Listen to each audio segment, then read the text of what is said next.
Môn này chơi new free ni vi bang mit va yang để buồn sang khắp yang hàng klem dah hiệt lê vi bang pro có tờ răng neo trong say dah ke pro bệ ní pro na cho nội tổng thống Mỹ Joe Biden nhưng một tuần một ngày tầm pre chính lợp lúc ra này là chính lợp lúc xả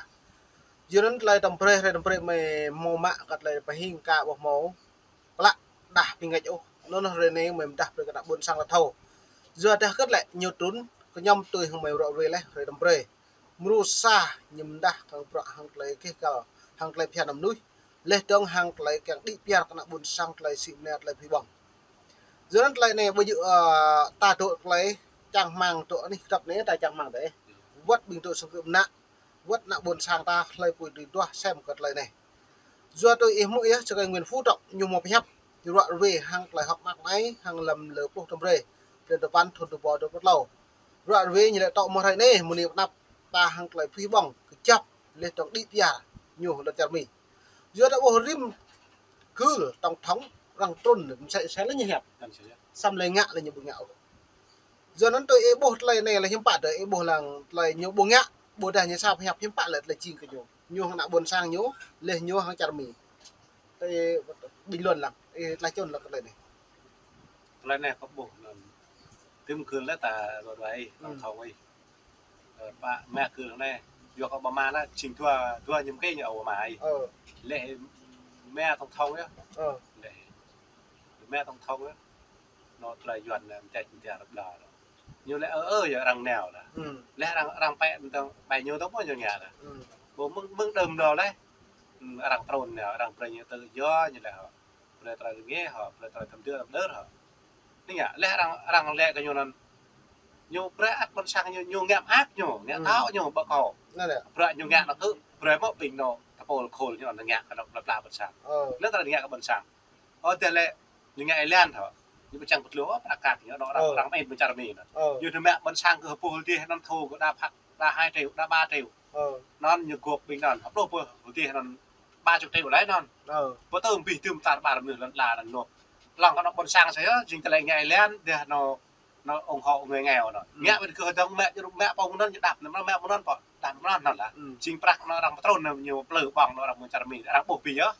sao mọi đang nó có đang cười nào nó đang tối ra xem láng để cho nhà bì thòng play thòng miên làm có tỏi nó nó bì thòng miên thòng play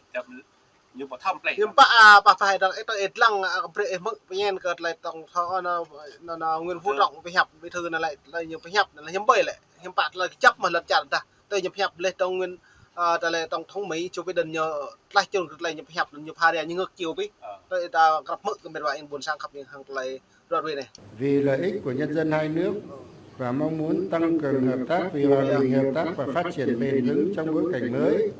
tôi và ngài tổng thống Joe Biden đã thay mặt hai nước vừa quyết định thông qua tuyên bố chung nâng tầm quan hệ Việt Nam Hoa Kỳ lên đối tác chiến lược toàn diện vì hòa bình, hợp tác, phát triển bền vững.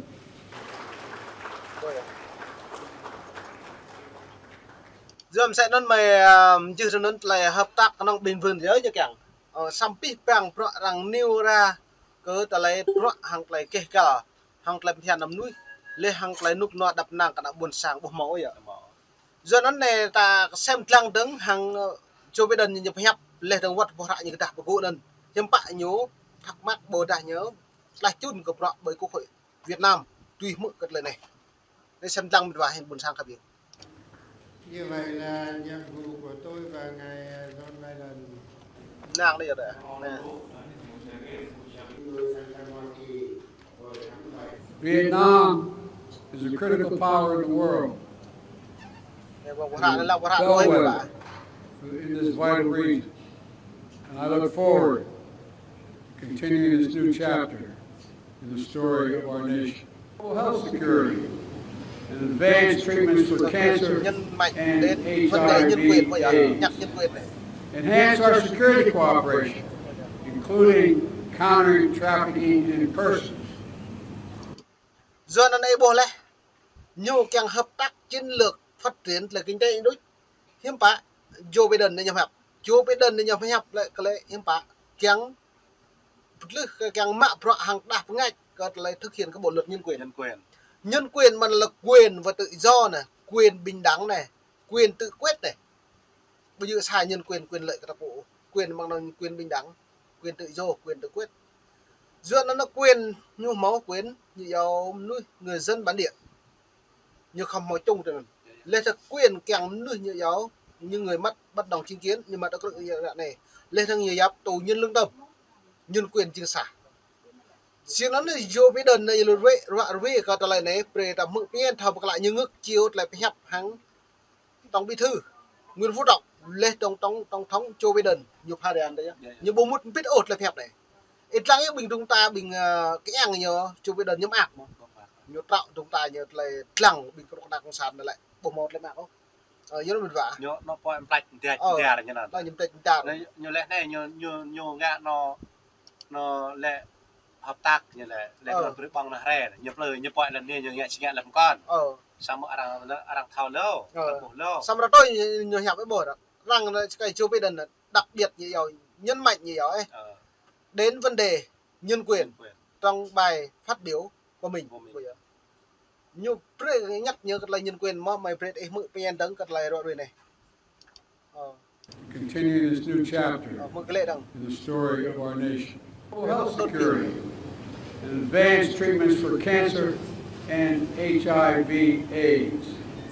Enhance our security cooperation, including countering trafficking in persons. I also raised the importance of respect for human rights as a priority for both my administration and the American people,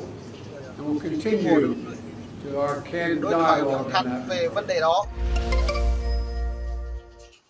Giữa đó nó lại nhiều dập lại đối thoại thăng thắn vấn đề cái nhân quyền có lại đã buộc thằng lại cái nhiều ngã lên tương cái này dần là như vậy nhiều cái nòng tụ mự như hẹp một lũ đã buộc giữa nó lại chẳng mang mệt vải buồn sang Joe Biden lệ chính này lại chính lửa phúc xa lại thêm ghi rồi đi tưởng một là phải hình đa lô cỡ nạ buồn sang trưng thông tin báo chí bình đằng nào tham pít lần bây giờ đằng trả phí lần này nhiều trả bằng này lại chính rồi như nào nhiều trả trong tâm trạng đúng tâm trạng đấy nhiều trả nó bẹ đúng giờ là nhiều màu mồng thư đỗ trưng thông tin mật như lần lại bằng rạp an như gửi thư này nhiều trong rèm kia là thầu ấy rèm kia rồi đi thằng bố á tao lại trưng rằng gửi thư cái Joe Biden nhiều trả bởi Quốc hội Việt Nam lại có thể bằng trong nước Việt Nam như bố này này bây giờ nhiều tập phải chính bằng Quốc hội đấy thầu bên nội bộ như Joe Biden thầu đấy trả cái tổ lâm thầu cái Nguyễn Phúc thầu Phạm Bình Minh thầu cái Vương Thượng thầu tuần sau bình nhớ đến thầu tin là Joe Biden về thì nhiều càng như thực hiện các bộ luật này sao như giờ sau 10 gia đình là cái lại tù nhân lương tâm mang nôn như mạng cái mở xả tu lao luôn thương chỗ dưới đây hiện tại nó cái này này hiếm bạc của Việt Nam hai đạn này đã bổ đạn này như rung vào mẹ cái này như rung lấy nhú ngặt ngang hàng lấy nhiều càng quy bằng đóng xịt lệch lệ này Joe Biden này nhìn nào đào tối tới này tớ trả nhớ đi bố trả nhớ trốn cái tiền này lại mà nhớ dự đang Cộng hòa Việt Nam có thể sập dự đang Cộng hòa nhưng bạn nhớ tốt là đấy Trung Quốc Trung Quốc hàng nhiều lại Việt Nam nhưng bạn nhiều chi xả đáng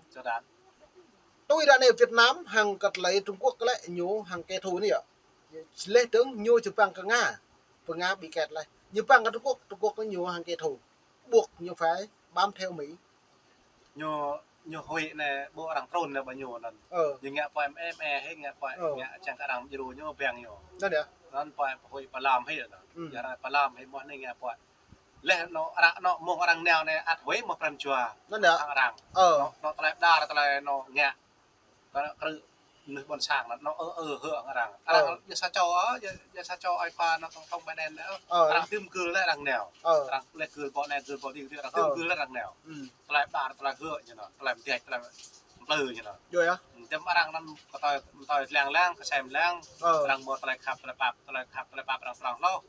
bây giờ हम tiệt giờ nhiều hơn cái bồn sàng mẹ cha người này người rằng một lại sọc nhẹ một lại sọc như hồi đó rằng một lại min rằng chẳng một lại người đem người thì người chung người co người prung người nó dập người là chẳng cầm một lại tìm tầm tựa tầm tơ rồi đang chèn ra tìm rồi chèn một lại có tự chua mẹ có tự trăm viên như hồi đó đi tiệm bọc lòng lên thu mẹ mình sang như hồi đó rằng nó đang trồn là như hồi đến như hồi bữa đâm ra là pòความจริงแล้วมันนับทีละตัวอะไรยองแลดอนงาบางทีเนี่ยได้อยู่เลยพอทีนั้นยังบอกอะไรพอ đo mà lấy ดอมให้อะไรแกะอยู่เหรอเพราะเด็กเนี่ยมึงเดิมด่าเราตรงพวกเฮลัยกันอยู่ยอมจะลามมันหลอกตรงพวกเพราะในตรงเลยจังเงี้ยในมู่ทางหลังที่อัดเหหรือเปล่า นั่นเดี๋ยว เล่นอยู่จังเดียวเนี่ยเพราะหางความเจต้องตะโพนั้นอัดเหหรือเปล่ารุ่งบ่นี่ตะโพลำแปงอยู่ก็ต้องเปลือดังเท้าพี่เลยล่ะ เท่าปีเหรอ พี่เหรอในจะโดดตะลายแหละอย่าอะไรประตูโดดตะลาย tôi đã bổ chiều về đơn đấy chiều về đơn cho đảng dân chủ ấy chưa sẽ chiều về đơn là đảng dân chủ lại nhiều hòa mềm dẻo nữa cả lại ắt can tùy ắt nhắc vấn đề cái nhân quyền mà ắt nhân quyền mà rất nhiều nhân quyền ân nhiều công sản này nhiều hội mại có thể đây như nhã hay như một là ngày với đây như buông nhã hay như lịch mà buộc như phải băm mỹ này tôi đã bổ này dưới nó dòng đời của mày mà dòng đời buôn sang lại đi là chế